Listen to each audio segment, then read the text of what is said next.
여러분, 잠깐 이 질문에 답해보세요. 당신이 17살이라고 가정해봅시다. 어릴 때부터 알고 지낸 아빠의 오랜 친구가 있어요. 가족 모두가 10년 넘게 밥도 함께 먹고 명절에도 얼굴을 보는 그런 사이, 그 사람이 어느 날 조심스럽게 전화를 해옵니다. 야, 우리 집 근처에서 일 하나 생겼는데 괜찮으면 알바 한번 해볼래? 부모님한테는 일단 비밀로 해. 괜찮아지면 그때 얘기하면 되잖아. 여러분이라면 어떻게 했을까요? 낯선 사람도 아니에요. 수상한 번호로 문자가 온 것도 아니에요. 어릴 때부터 알고 지낸 가족 같은 어른이 건넨 제안입니다. 아마 대부분의 사람들이 의심 없이 따라 나섰을 거예요. 17살짜리 소녀도 그랬을 겁니다. 그 여름날 오후 집을 나서면서도 그 아이는 설마 오늘이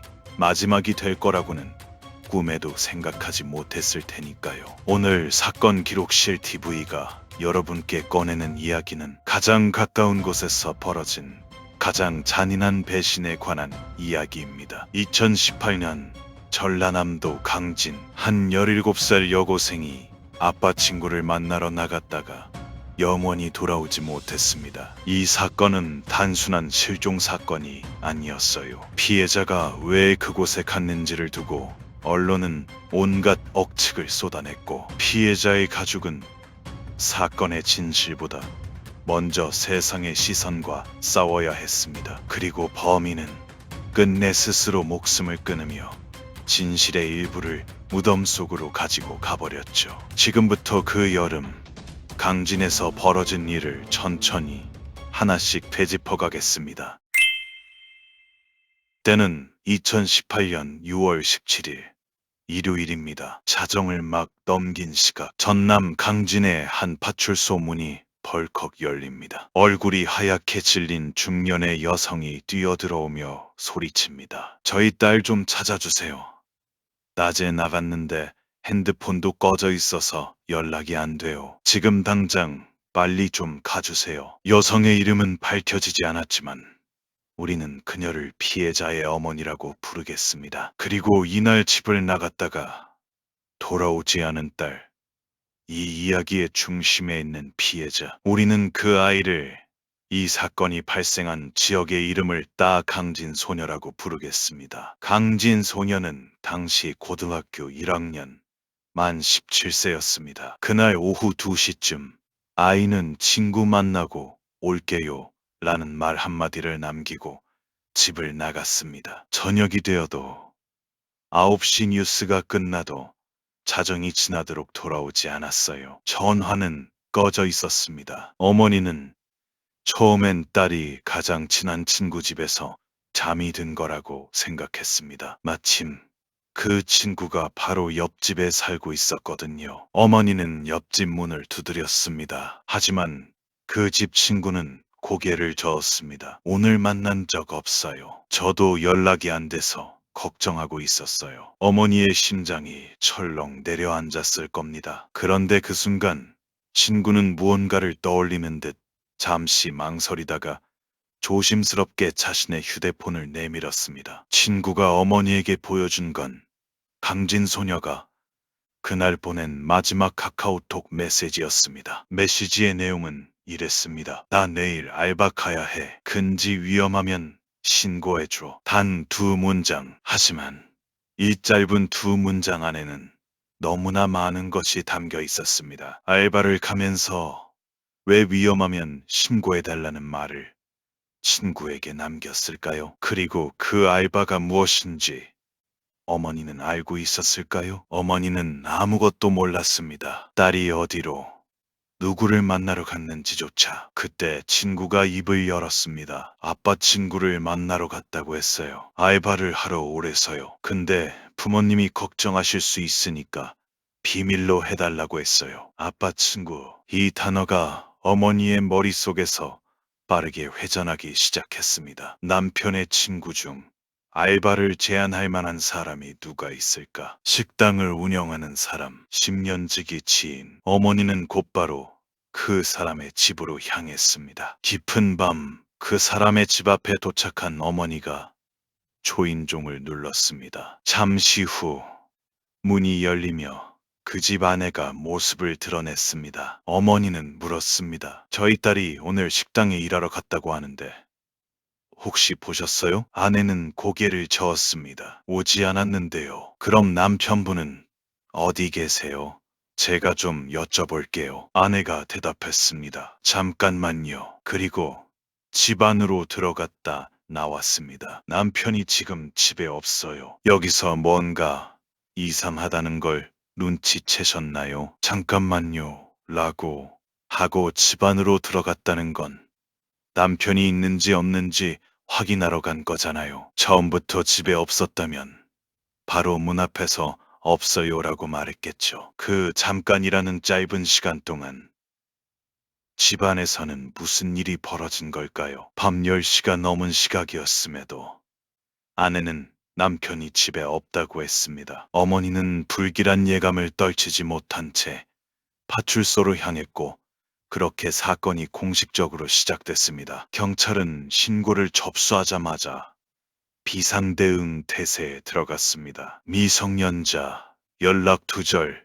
마지막 행방 불명. 이 세 가지가 겹치면 경찰은 신속하게 움직여야 합니다. 수사팀은 즉시 그 아빠 친구의 집으로 향했습니다. 그리고 도착과 동시에 CCTV를 확인했습니다. 화면 속에서 뭔가 이상한 장면이 포착됩니다. 새벽의 정적 속에서 집 CCTV에 한 중년 남성의 모습이 잡혔습니다. 그런데 이 남성은 집에 들어가는 게 아니었어요. 카메라를 등지고 빠른 걸음으로 뛰어가고 있었습니다. 그것도 담장을 넘어 마당을 가로질러 뒷문을 향해 미친 듯이 달려가고 있었습니다. 집안에서 아내가 잠깐만요라고 한 그 짧은 시간, 남성은 집에 있었던 겁니다. 그리고 실종된 여학생의 어머니가 왔다는 걸 알자마자 도망친 거였습니다. 경찰이 이 장면을 확인한 순간 수사의 방향이 완전히 달라졌습니다. 이 남성을 우리는 지금부터 박 씨라고 부르겠습니다. 경찰은 밤새 박 씨의 행방을 쫓았습니다. 동네 CCTV를 전부 뒤지고 박 씨 차량 번호를 기준으로 이동 동선을 추적했습니다. 동시에 강진 소녀의 마지막 이동 경로도 역추적하기 시작했습니다. 강진 소녀의 어머니는 전날 오후 1시쯤 딸이 집을 나서는 걸 봤다고 했습니다. CCTV에는 실제로 오후 1시쯤 집 방향에서 읍내 쪽으로 걸어가는 강진 소녀의 모습이 딱 하나 잡혔습니다. 하지만 그 이후의 동선은 잡히지 않았습니다. 그런데 박 씨의 차량 동선을 확인하니 사건 당일 오후 강진 소녀의 집 방향으로 이동한 흔적이 있었습니다. 차를 끌고 직접 데리러 간 거였습니다. 그리고 또 하나 심상치 않은 단서. 박 씨의 휴대폰은 학생을 만나기 전부터 이미 전원이 꺼진 상태였습니다. 휴대폰은 집에 두고 나간 것으로 추정됐습니다. 이건 우발적인 행동이 아닙니다. 추적을 피하기 위해 미리 전화를 집에 두고 나간 거예요. 강진 소녀의 휴대폰 신호는 그날 오후 4시 30분을 마지막으로 사라집니다. 마지막 신호가 잡힌 곳은 강진 소녀의 집에서 약 12km 떨어진 한 초등학교 옥상에 설치된 통신 중계기였습니다. 그 중계기가 커버하는 반경 안에는 작은 마을들이 있었고 버스터미널도 있었습니다. 그리고 크고 넓은 산 하나가 있었습니다. CCTV 분석 결과 그 시각 박 씨의 차량이 산 방향으로 이동하는 게 확인됐습니다. 경찰은 직감했습니다. 소녀는 저 산 안에 있다. 그리고 날이 밝기 전인 아침 6시. 예상치 못한 신고가 하나 들어옵니다. 저 여기 사장인데요. 사람이 죽은 것 같아요. 빨리 와주세요. 모두가 긴장했습니다. 설마 소녀가... 하지만 신고를 받고 현장에 도착한 경찰이 발견한 건 강진 소녀가 아니었습니다. 박 씨였습니다. 박 씨는 스스로 목숨을 끊었습니다. 공사장 철근에 끈을 묶어 스스로 목을 맨 채 발견됐습니다. 타살의 정황은 전혀 없었습니다. 경찰은 순간 망연자실했습니다. 진실을 알고 있는 사람이 죽었습니다. 소녀가 어디 있는지, 무슨 일이 있었는지 오직 박 씨만이 알고 있었는데 그 사람이 아무 말도 남기지 않고 세상을 떠났습니다. 하지만 수사는 멈출 수 없었습니다. 감진 소녀를 반드시 찾아야 했습니다. 살아있든 살아있지 않든 경찰은 박 씨의 집을 다시 한번 샅샅이 뒤졌습니다. 그리고 수사팀의 눈에 마당 한쪽에 놓인 시커먼 재 덩어리가 눈에 띄었습니다. 가까이 다가가 살펴보니 제 안에서 무언가 반짝이는 게 보였습니다. 옷에 달린 버클, 단추 같은 물건이었습니다. 경찰은 즉시 국과수팀을 불렀습니다. 버클을 수거해 강진 소녀의 친구와 가족에게 보여줬습니다. 친구는 단번에 알아봤습니다. 그거 제 친구 바지에 달린 거예요. 박 씨가 태운 건 강진 소녀의 옷이었습니다. 이 사실이 확인되는 순간 사건의 성격이 완전히 바뀌었습니다. 이건 단순한 실종이 아니었습니다. 훨씬 더 끔찍한 무언가가 그 산속에서 벌어진 것이었습니다. 경찰은 즉시 박 씨의 차량도 정밀 감식했습니다. 차량의 블랙박스는 사건 당일 낮부터 꺼진 상태였습니다. 트렁크를 열자 다 먹은 음료수 캔과 낫 하나가 나왔습니다. 낫, 야산에서 약초를 캐거나 풀을 베는 데 쓰는 농기구입니다. 이게 왜 트렁크에 있었을까요? 차량 내부에서는 처음엔 아무것도 나오지 않는 듯 했습니다. 하지만 정밀 감식 끝에 손잡이에서 강진 소녀의 DNA가 검출됩니다. 소녀가 그 낫을 직접 손으로 쥐었다는 뜻입니다. 모든 것이 연결되기 시작했습니다. 아르바이트 장소가 산 박 씨의 차에 낫이 있었음. 소녀의 DNA가 낫 손잡이에서 검출됨. 소녀의 마지막 기지국이 넓고 깊은 산이 있는 지역. 박 씨는 강진 소녀에게 산에서 약초를 캐는 알바를 제안한 것으로 추정됩니다. 10년을 알고 지낸 아저씨가 제안한 일. 뭔가 이상하다는 느낌이 들면서도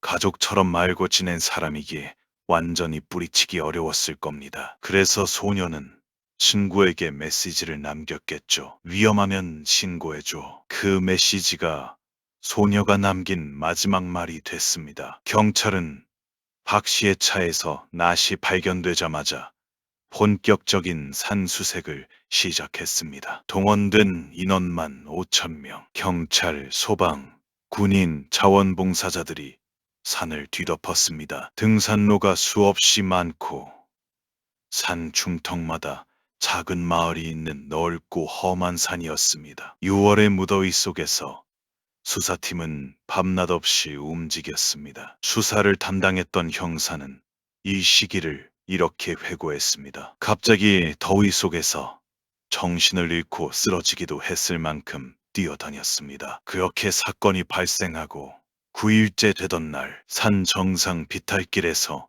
시신 한 구가 발견됩니다. 하지만 발견 즉시 신원 확인이 불가능했습니다. 속옷까지 모두 벗겨진 상태였고 부패가 너무 심하게 진행되어 머리가 몸에서 분리되기 직전이었습니다. 심지어 머리카락은 군인처럼 박박 깎여 있었습니다. 왜 머리카락을 밀었을까요? 나중에 DNA 감식을 어렵게 하기 위한 것이었을 가능성이 컸습니다. 하지만 강진의 여름 더위와 습기는 범인의 그 계획마저 무력화시켰습니다. DNA 감식 결과는 명확했습니다. 시신은 강진 소녀였습니다. 부검이 진행됐습니다. 부패가 너무 심해서 성폭력 여부를 확인하는 정액 반응은 검출되지 않았습니다. 사인도 질식사로 추정될 뿐 정확하게 규명되지는 않았습니다. 하지만 하나만큼은 분명하게 나왔습니다. 수면제 졸피뎀. 소녀의 몸에서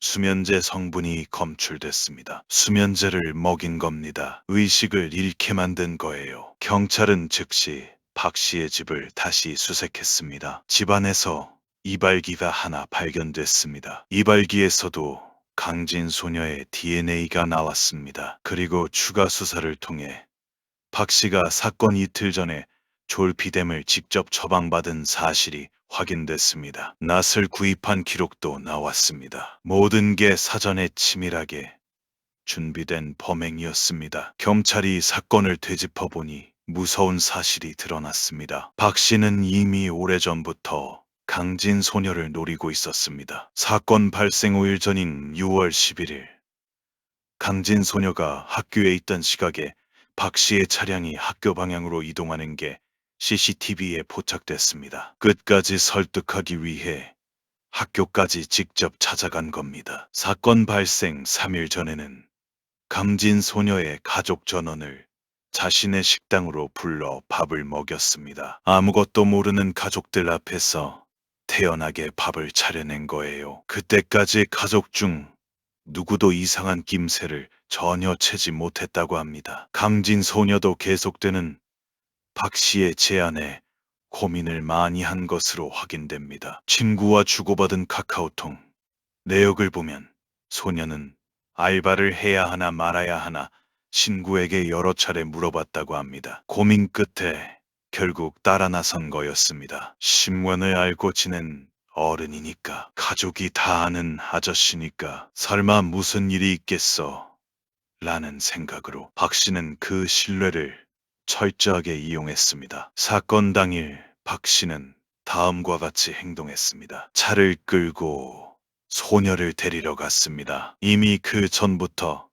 휴대폰 전원을 끄고 집에 두고 나갔습니다. 블랙박스도 미리 꺼두었습니다. 트렁크에는 낫이 준비되어 있었습니다. 그리고 수면제도 지참하고 있었습니다. 이 중 어느 하나도 즉흥적인 게 없습니다. 모든 게 사전에 설계된 범행이었습니다. 산으로 향한 두 사람. 아마 소녀는 낫을 건네받아 불을 베거나 약초를 캐는 흉내를 냈을 겁니다. 그리고 어느 순간 수면제 같은 무언가를 먹거나 마신 것으로 추정됩니다. 의식이 흐려지면서 소녀는 저항할 수 없게 됐을 거예요. 그 이후 무슨 일이 벌어졌는지는 시신의 부패로 인해 정확히 밝혀지지 않았습니다. 하지만 소녀가 살아서 그 산을 내려오지 못했다는 사실만큼은 분명합니다. 박 씨는 범행 후 차로 돌아와 바로 집으로 향했습니다. 집 마당에서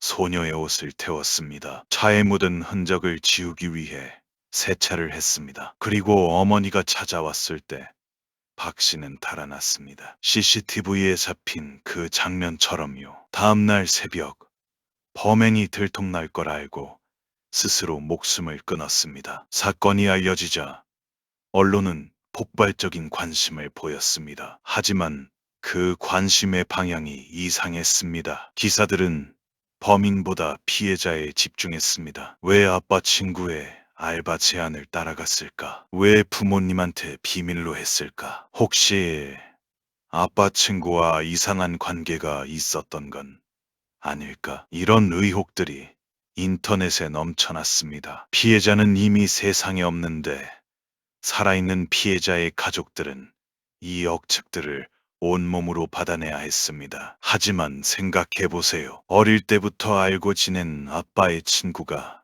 알바를 제안했습니다. 낯선 곳이 아니라 동네 인근 산에서 약초를 캐는 일이었을 겁니다. 가족 모두가 10년을 알고 지낸 사람이었습니다. 그 상황에서 의심을 품고 거절하는 게 더 이상한 일 아닐까요? 다만 한 가지, 소녀는 처음부터 완전히 안심하지는 못했던 것 같습니다. 그래서 친구에게 메시지를 남겼겠죠. 위험하면 신고해줘. 이 한 문장이 소녀가 느꼈던 막연한 불안감을 보여줍니다. 뭔가 이상하다는 걸 느끼면서도 그게 설마 진짜 위험이 될 거라고는 생각하지 못했던 것입니다. 세상은 그 소녀에게 더 신중했어야 했다고 말했습니다. 하지만 정작 비난받아야 할 것은 소녀의 판단이 아니라 신뢰를 이용해 어린 생명을 해친 박 씨의 잔인함이어야 했습니다. 박 씨는 동네에서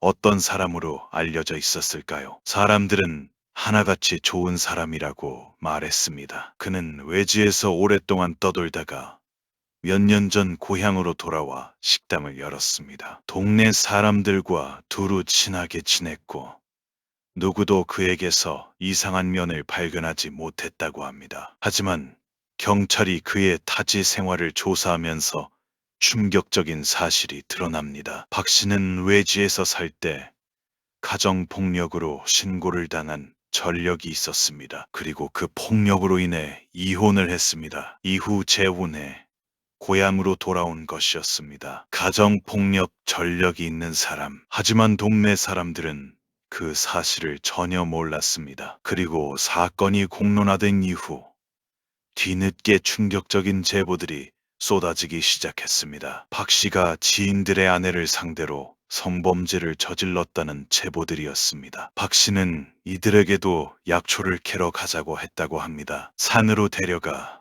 그곳에서 몹쓸 짓을 저질렀습니다. 한 번이 아니었습니다. 여러 명의 피해자가 있었습니다. 하지만 이 피해자들은 신고하지 못했습니다. 이유는 하나였습니다. 가정을 지키기 위해서 지인의 아내라는 관계, 남편이 알면 어떻게 될지 모른다는 두려움, 아이들이 있는 상황. 게다가 박 씨는 신고하려는 피해자들에게 몰래 합의금을 건네며 입을 막았습니다. 그렇게 박 씨는 수년간 처벌을 받지 않았습니다. 신고당하지 않는다는 걸 알고 있었습니다. 그 자신감이 더 어린 더 취약한 피해자를 향하게 됐습니다. 강진 소녀는 그 끝에 있었습니다. 박 씨는 공소권 없음으로 사건이 마무리됐습니다. 형사사법 시스템 안에서 박 씨는 어떤 처벌도 받지 않았습니다. 스스로 목숨을 끊었기 때문입니다. 강진 소녀의 가족은 영원히 치유되지 않을 상처를 안고 살아가고 있습니다. 그리고 이 사건을 끝까지 추적했던 수사팀은 한 가지를 몹시 안타까워했다고 합니다. 만약 박 씨의 이전 성범죄 피해자들이 신고를 했더라면 어땠을까요? 박 씨가 일찍이 구속되었더라면 강진 소녀는 살아있었을 겁니다. 피해자들을 탓하는 게 아닙니다. 신고하지 못하도록 만든 사회적 구조와 피해자에게 쏟아지는 2차 가해의 시선이 문제였습니다. 이 사건은 우리에게 여러 가지를 묻습니다. 우리는 성범죄 피해자가 신고했을 때 그 피해자를 어떻게 대했나요? 우리는 아는 사람이라 설마라는 생각이 얼마나 위험한지 알고 있었나요? 우리는 자녀에게 신뢰하는 어른도 선을 넘으면 도움을 요청해야 한다고 가르치고 있었나요? 강진 소녀는 마지막 순간 친구에게 작은 신호를 남겼습니다. 위험하면 신고해줘. 그 신호는 너무 늦게 전달됐습니다. 하지만 이 이야기를 듣는 여러분이 기억해준다면 이 아이의 이름 없는 신호는 계속해서 누군가를 살리는 힘이 될 수 있습니다. 오늘 사건 기록실 TV가 여러분께 전한 강진 여고생 살인사건. 이 사건이 남긴 메시지는 단순하지 않습니다. 첫째, 범죄는 낯선 사람만이 저지르는 게 아닙니다. 오히려 신뢰관계를 이용한 범죄가 훨씬 더 지능적이고 더 많은 피해자를 만들어냅니다. 둘째, 막연하게 불안하다면 그 느낌을 무시하지 마세요. 강진 소녀가 친구에게 남긴 한마디처럼 그 불안은 우리의 몸이 보내는 경고 신호입니다. 어른이든 아이든 불안한 상황에서는 누군가에게 반드시 이야기하세요. 셋째, 성범죄 피해자가 신고를 결심했을 때 우리 사회는 그 용기를 지켜줄 준비가 되어 있어야 합니다. 신고하지 못하게 만드는 것, 신고했을 때 2차 가해를 하는 것, 이 모든 것이 다음 피해자를 만드는데 기여합니다. 17살 소녀가 마지막으로 걸어 들어갔던 그 여름산, 이름도 남기지 못하고 사라진 그 아이를 우리는 기억해야 합니다. 그래야만 그 아이의 죽음이 완전히 헛되지 않을 수 있으니까요. 이 이야기를 끝까지 들어주신 여러분, 감사합니다. 만약 주변에 비슷한 상황에 처한 분이 있다면 혹은 본인이 그런 상황에 놓여 있다면 주저하지 말고 도움을 요청하세요. 성범죄 피해 상담 전화는 1366입니다. 24시간 운영합니다. 오늘 영상이 도움이 되셨다면 좋아요와 구독, 그리고 알림 설정 부탁드립니다. 사건 기록실 TV는 매 영상마다 한 명이라도 더 범죄 피해로부터 지킬 수 있도록 최선을 다하겠습니다. 다음 영상에서 뵙겠습니다. 감사합니다.